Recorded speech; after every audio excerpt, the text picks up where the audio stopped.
By now, you've all heard of Italian Wine Unplugged 2.0, the latest book published by Mama Jumbo Shrimp. It's more than just another wine book. The fully updated second edition was inspired by students of the Vinitaly International Academy and painstakingly reviewed and revised by an expert panel of certified Italian wine ambassadors from across the globe. The book also includes an edition by Professor Scienza, Italy's leading vine geneticist. The benchmark producers feature is a particularly important aspect of this revised edition. The selection makes it easier for our readers to get their hands on a bottle of wine that truly represents a particular grape or region. To pick up a copy, just head to Amazon.com or visit us at MamaJumboShrimp.com.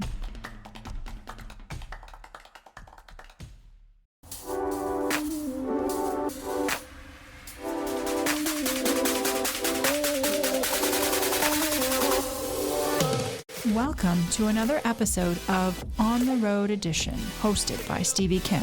Each week, she travels to incredible wine destinations, interviewing some of the Italian wine scene's most interesting personalities, talking about wines, the foods, as well as the incredible travel destinations.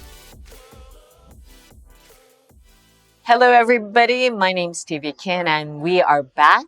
This is the On the Road Edition of Italian Wine Podcast, and thank you all for following us. Today we are actually in Tuscany. Again, we seem to be here quite often lately. The town is called Vinci because it is actually the native birthplace of Leonardo da Vinci. We're here on a special occasion, inaugurating a special part of the museum of Leonardo da Vinci. So Mr. Felice is the CEO of the Caviro group, but also specifically Leonardo da Vinci Winery. And we'll ask him to tell us a little bit about that. So welcome. Thank you very much. So can you tell us a little bit where we are, contextualize where Vinci is geographically, where it's located? Yes, absolutely. We are in the town of Vinci, about 35 kilometers from Florence. Mm-hmm. And this is where in 1473 Leonardo was born. When he was 2 years old, after the mother stopped nurturing him, he was given to the grandparents and to his uncle and lived for 15 years in the countryside of Vinci, where people were making wine, oil, other fruits of the country. And you can imagine Leonardo so young, so curious about how could nature make possible the transformation from a plant to a fruit and from a fruit type like grapes into wine.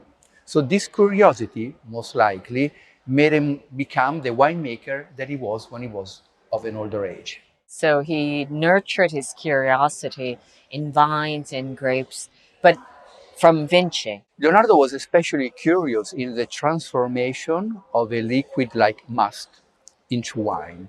And if you think about it, the two liquids are quite different from each other. Sure. Must has certain smell and taste and color, and wine has, fortunately for us, different smell, taste, and color. And the process of transformation of these two liquids is what really hit his curiosity on how the fermentation was taking process, what were the characteristics that made the fermentation evolve in the right way, like keep the liquid cold, avoid contact with oxygen, keep it close after you finish the winemaking. And that's something that that curiosity lived with Leonardo all his life. We know that when he was living in Milano, he asked for one gift, a vineyard, not a castle. A vineyard to stay longer in Milan. You know, Leonardo da Vinci, his passion for wine, I don't know if you can say was discovered here, but the winemaking, this method that you have, I don't know if it's a trademark, if it's copyright, whatever it is, it's called the Leonardo method. What is it exactly? Leonardo's method is a method for making good wine. It is made of 4 components. How to grow your vines, how to fertilize the land of your vines, how to extract the must, how you transform the must into wine, and how you conserve the wine into time. To be very sincere, the method is nothing out of the blue. It's what we all do to make good wine. But not 500 when years he ago. actually, Not not when at he the actually time, discovered. right? In the 1500, to my knowledge, no other countries, no France, nor Spain, nor other countries had any methodology on making good wine. What we are trying to make in the Leonardo method is to investigate is research and use it to take the technology that is now available to make good wine. Nothing more. We cannot be more genius than Leonardo, and we don't try, but we try to be good scholars. Are you telling me that before Leonardo da Vinci, people really didn't know how to make wine? I mean, of course, it turned into vinegar mostly, right? So everyone knew that. But so before Leonardo da Vinci, so we're talking about 1500s, Yeah, exactly. right? 15. There was no technically winemaking culture. Is that what you're saying? Exactly. The evidence from history, Stevie, is that before Leonardo, to drink the wine, they needed to add other components to make it tasty. Honey, water, some salt. I think what he was really perhaps like great, his claim to fame is because he always documented everything. So perhaps like he was the first, not winemaker per se, but he was the first one to document it so that Absolutely. it was able to continue the storytelling side, right? And I guess I guess this is why we're here today because I saw in the inauguration of the museum the small little like notebooks, right? Leonardo always kept a notebook in his pocket, and he was a very good observer.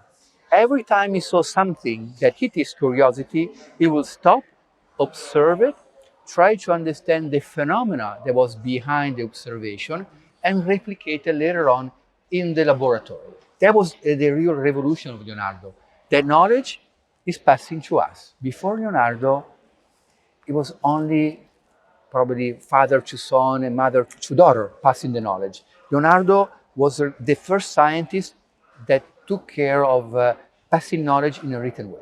Yeah, that's fantastic. So, can you tell us you are actually the CEO of the Caviro group, right? And Leonardo da Vinci Winery is one part of it's part of Caviro. Is that correct? Is that correct? Okay. So, can you tell me just a little bit for our audience what Caviro is, and also its link with Leonardo da Vinci Winery?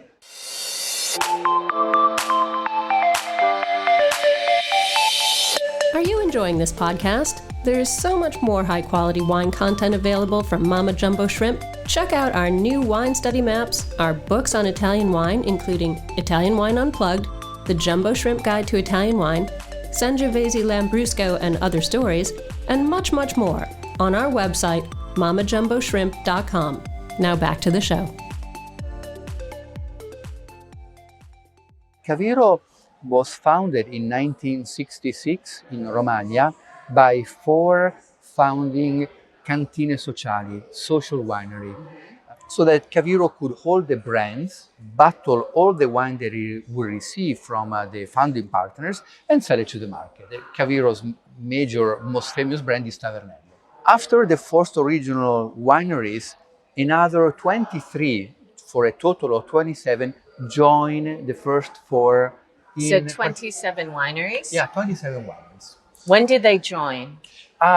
In the 1960s. Okay, it's Up always, to- in the beginning. In the beginning.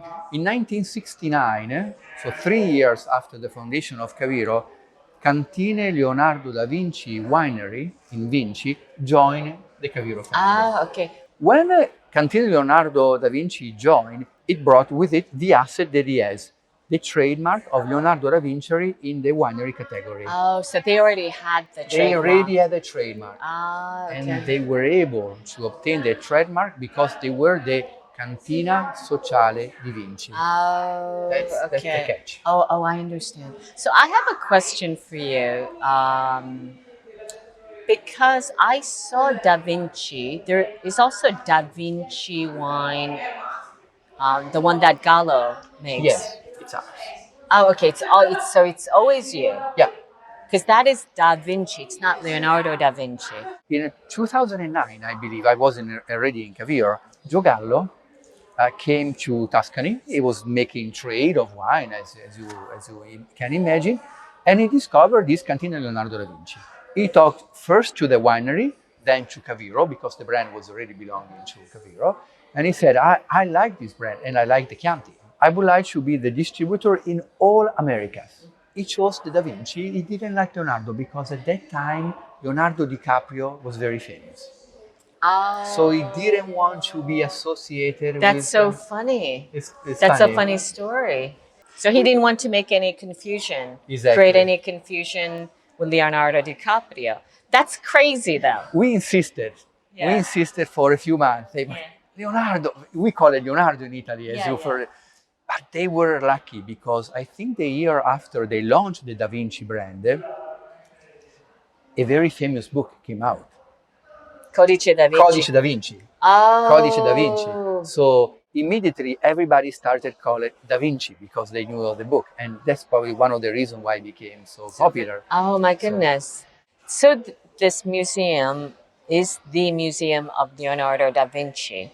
This is kind of the museum, a place, a destination, let's say, in Vinci. Not really. The main Leonardo Museum is on top of us, in the castle behind us. It owns a lot of objects, reproduction of the Da Vinci models for flying, for carrying water upstream. Leonardo was such a genius. He did so many things that is hard to imagine. We instead dedicated this museum, which is called Leonardo da Vinci Winery, to the main project that we have, telling people that Leonardo was a genius also in winemaking. When did this start? In 2019. Oh, so recently, just before COVID. Yeah, exactly. As soon as we opened it, it was COVID. For 2 years, it was closed.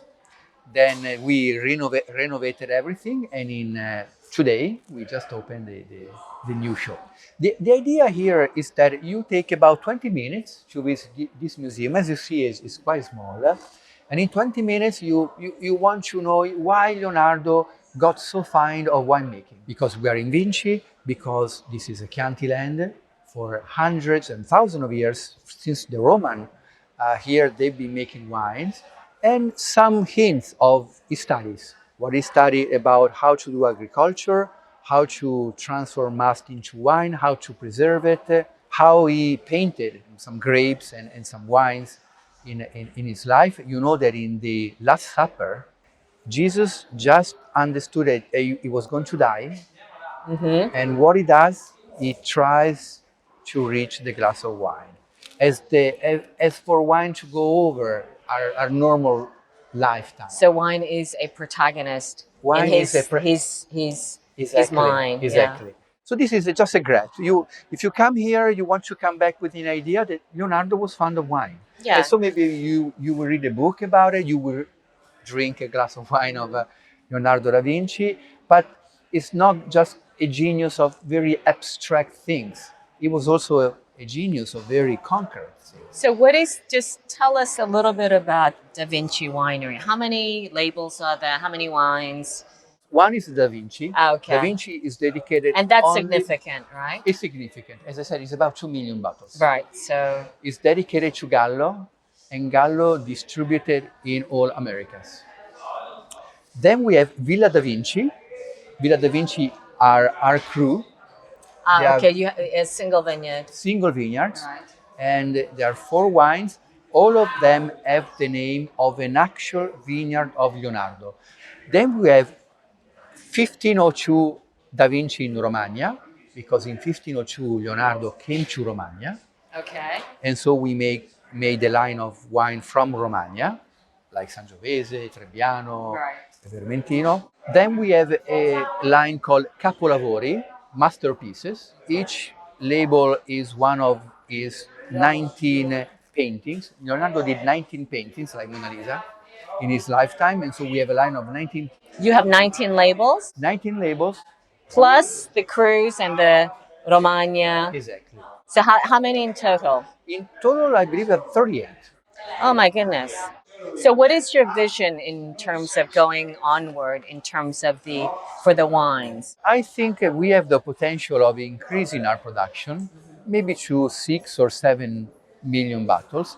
But I would not want to increase it too much. Caviro is a very mass market company, as you know. So we have already in Caviro large production. Da Vinci, in my opinion, should always remain a true winery close to Vinci. As I said, it's 3 kilometers from here, with a nice showroom where we talked about Leonardo and his passion for wine. I think, my opinion, if a lot of people in time would know about the passion of Leonardo to wine, whether or not we sell more wine, that would be good for the Italian winemaking.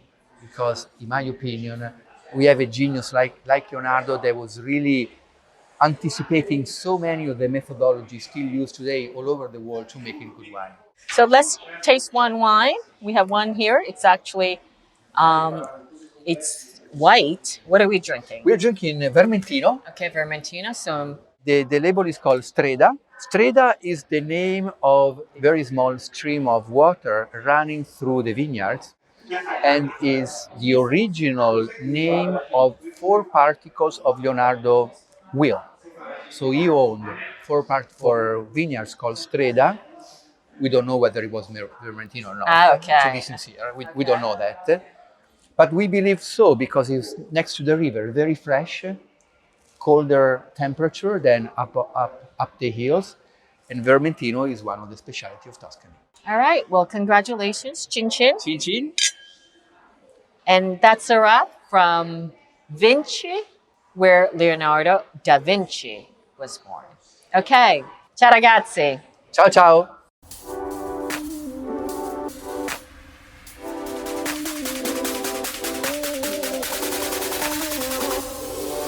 Thank you for joining us on another installment of On the Road Edition, hosted by Stevie Kim. Join her again next week for more interesting content in the Italian wine scene. You can also find us at ItalianWinePodcast.com or wherever you get your pods. You can also check out our YouTube channel, Mama Jumbo Shrimp, to watch these interviews and the footage captured of each location. Chin chin!